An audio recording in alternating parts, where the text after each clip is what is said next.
Céline Dion, les méthodes douteuses de Marie-Renée Angélil refont surface. Dans son numéro publié ce jeudi 10 novembre, le magazine Gala dresse un portrait inattendu de Renée Angélil.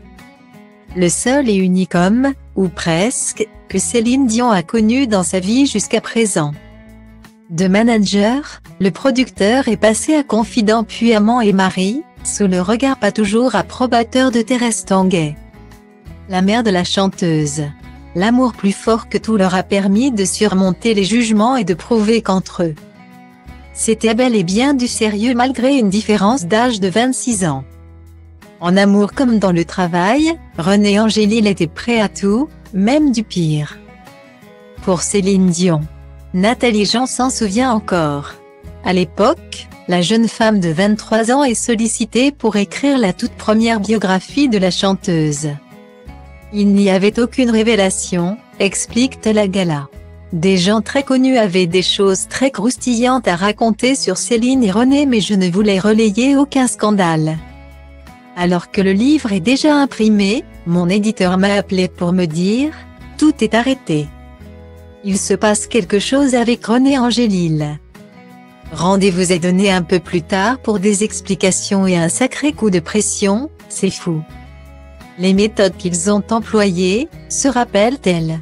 Ils ont pris mon manuscrit et ils l'ont jeté à la poubelle. Ils m'ont dit, nous, si on veut, on fait ça avec le livre.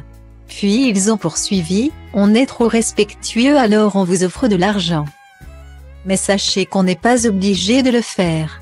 J'ai demandé conseil à des amis qui étaient dans le milieu artistique.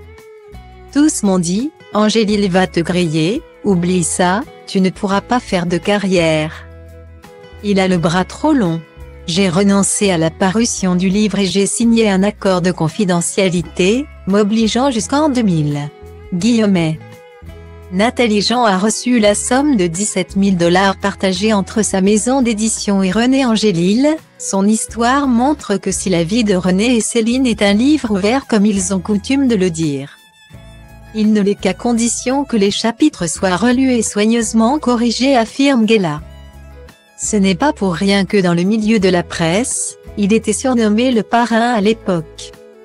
Une maîtrise et un contrôle de tout en total décalage avec l'image sympathique que le producteur a toujours renvoyée.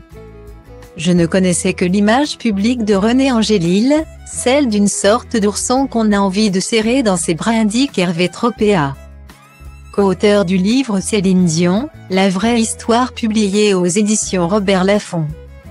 Comme quoi, la vérité n'est pas toujours bonne à découvrir. Retrouvez l'intégralité de l'article dans le magazine Gala du 10 novembre 2022.